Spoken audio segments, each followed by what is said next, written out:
sexual misconduct involving an inmate. 13 female corrections officers. Prosecutors say the two were in love. Female corrections officers having sex with inmates. Female federal prison guard in court today charged with having an illegal affair with an inmate.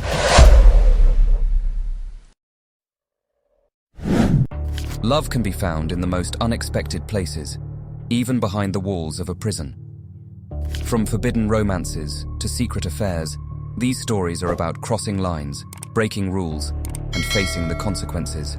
These are the real, often controversial tales of prison staff who fell in love with inmates, challenging both morals and the law. Join us as we dive into the complex and hidden world of prison romances. Number 1. Vicky White and Casey White. Vicky White was a 56-year-old corrections officer with 25 years of service at the Lauderdale County Sheriff's Office. She developed a relationship with Casey White, a 38-year-old inmate. Notably, they were not related. This relationship led to a well-thought-out escape plan in 2022. Vicky, who was deeply trusted and respected, sold her house at a significantly undervalued price and planned her retirement.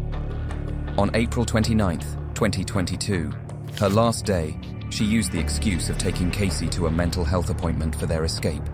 Their flight lasted 11 days before law enforcement located them in Evansville, Indiana, on May 9, 2022. Tragically, Vicky chose to end her life to avoid capture. Investigations later revealed their romantic involvement since 2020, with Vicky being the mastermind behind the escape. Number 2. Stephanie Smith-White and Curtis Warren. In 2020, Stephanie Smith-White, a former prison officer, faced dire consequences for her illicit affair with convicted drug trafficker Curtis Warren. Smith-White, 44 at the time, was working at HMP Franklin when she became romantically involved with Warren, known as Cocky and likened to Britain's Pablo Escobar. Their relationship, spanning from June to December 2018, was marked by secret sex, kissing sessions in his cell, and encounters in the kitchen and laundry room of the maximum security prison. The affair involved more than physical intimacy. Smith-White sent Warren a photo of herself in a catsuit and even got a tattoo of his name next to a rose. The lengths she went to for their liaisons included allegedly cutting a hole in her trousers for easier sexual access. Despite her specific training about manipulative inmates, Smith-White couldn't resist Warren's charm, evidenced by their 213 calls in just 3 months. Their affair was exposed when prison staff became suspicious, leading to a surveillance operation. Smith-White initially denied the relationship, but evidence, including sexualized messages and a copy of Warren's autobiography found at her home, proved otherwise. She faced 2 charges of misconduct in a public office, one related to the sexual relationship and the other for failing to report Warren's possession of a secret mobile phone. In 2020, Smith-White was sentenced to 2 years in prison, a decision highlighting the gravity of her breach of trust. The judge and prosecution highlighted the dangerousness of Warren, known for initiating relationships with other prison staff. Her defense described her actions as a catastrophic error of judgment, a case of falling in love with the wrong person. This case ended Smith-White's career and raised questions about the vulnerabilities of prison staff to inmate manipulation.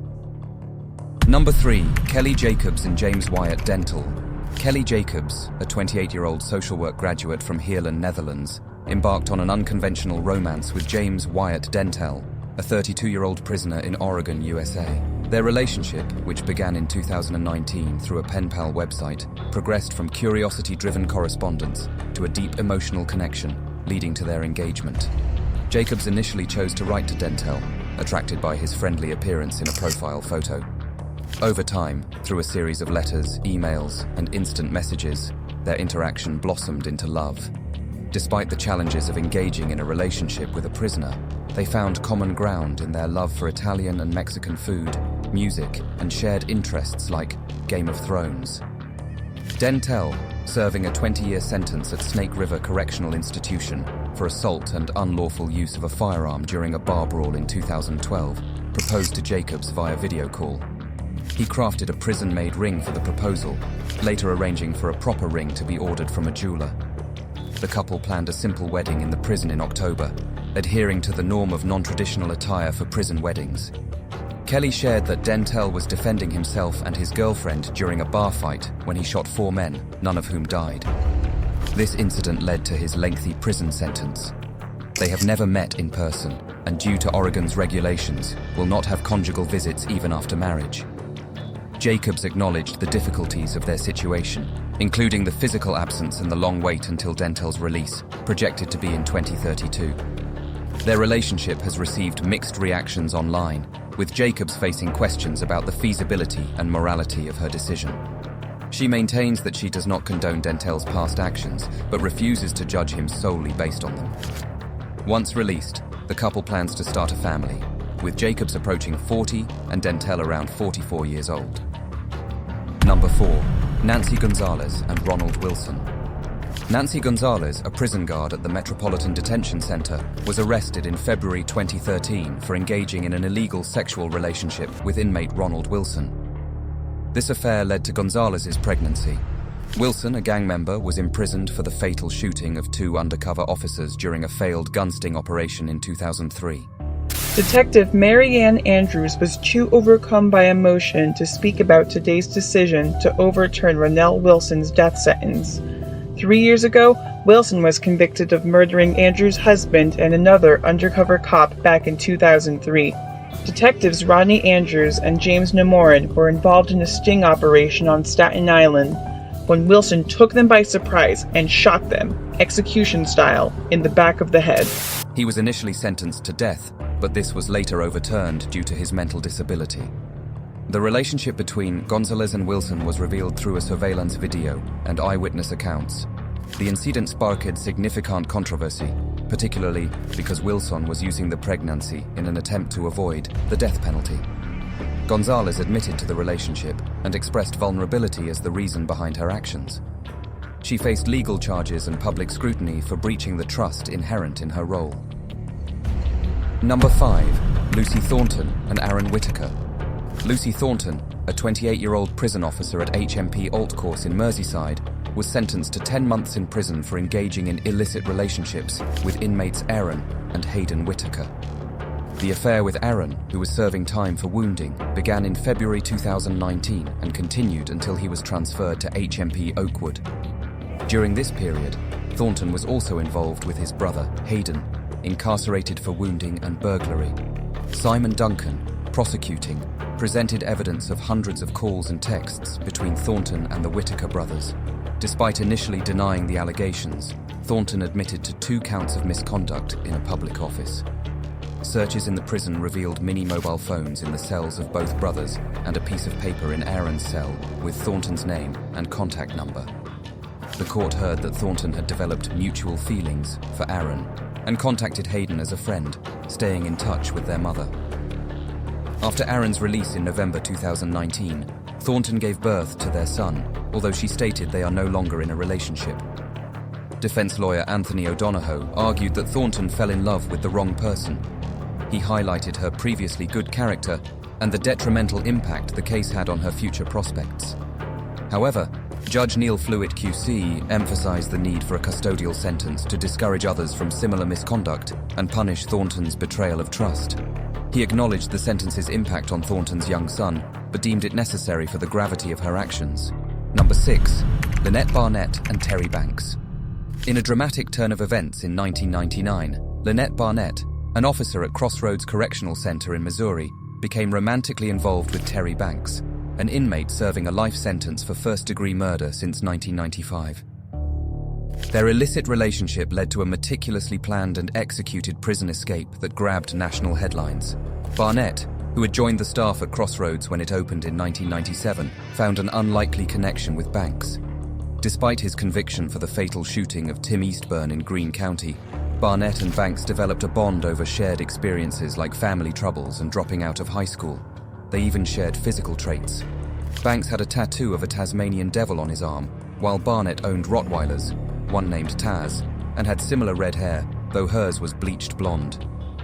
Their plan unfolded on October 29, 1999, when Barnett sneaked in a fake police ID and a spare guard uniform to facilitate Banks's escape. The couple's affection was captured on security cameras shortly before the escape, with footage showing them holding hands, a clear indication of their romantic involvement. However, their taste of freedom was brief. After 2 months on the run, living under aliases in a trailer park in Victoria, Texas, they were arrested. Their capture was the result of a viewer tip-off to the TV show America's Most Wanted. This arrest raised significant concerns about security measures in prisons and the potential for staff to be manipulated by inmates. The background story of Banks adds a tragic dimension. At 19, he became infatuated with Sheena Eastburn and was convinced to murder her husband, Tim Eastburn, a drug dealer. Banks and his accomplice, Matt Myers, were both convicted, with Banks receiving a life sentence without parole. Following the capture, Barnett faced the consequences of her actions. She was sentenced to 5 years in prison for aiding in Banks's escape, highlighting the serious nature of such breaches of trust within the correctional system. Number 7. Bobby Parker and Randolph Dial. Now, we spoke with the Department of Corrections. They released Bobby Parker from an Oklahoma City Corrections Center at 1 this morning. A jury convicted Parker of helping Randolph Dial escape from prison in the 90s. Prosecutors said she fell in love with the convicted killer. In 1994, Bobby Parker, the wife of the deputy warden of Oklahoma State Reformatory, became entangled in a complex relationship with Randolph Dial, an inmate serving a life sentence for murder. Dial, a skilled artist and sculptor, had been convicted in 1986 for the contract killing of a karate instructor. While incarcerated, Dial gained privileges to run an arts program and set up a ceramic studio in the Parkers' garage. This arrangement allowed him to spend time alone with Bobby Parker, leading to their eventual disappearance. Their escape in 1994 marked the beginning of an 11-year odyssey that ended in 2005 with their capture in Texas. The couple had been living under false identities in a mobile home on a chicken farm, with Dial going by the name Richard and Bobby as Samantha Dale. Their life on the run was exposed thanks to a tip from the TV show America's Most Wanted. The circumstances of their escape and life together were shrouded in mystery and controversy. Dial claimed he had kidnapped Parker and coerced her into assisting him. However, the authorities were skeptical of this narrative. They pointed out several opportunities Parker had to escape, including during Dial's hospitalization for a heart attack in 2004, but she chose to stay with him. This led to speculation about the nature of their relationship, whether it was a result of Stockholm Syndrome or a consensual romance. In 2008, Bobby Parker was arrested and faced felony charges for aiding Dial's escape. The prosecution argued she was romantically involved with Dial and assisted in his escape, while the defense maintained that Dial had drugged and abducted her. In 2012, Bobby Parker was sentenced to 1 year in prison for her role in aiding Dial's escape, serving 6 months before her release. Through these stories of prison staff and inmates, we see the intricate balance between duty and personal emotions. These accounts push us to consider the consequences of crossing professional lines for love.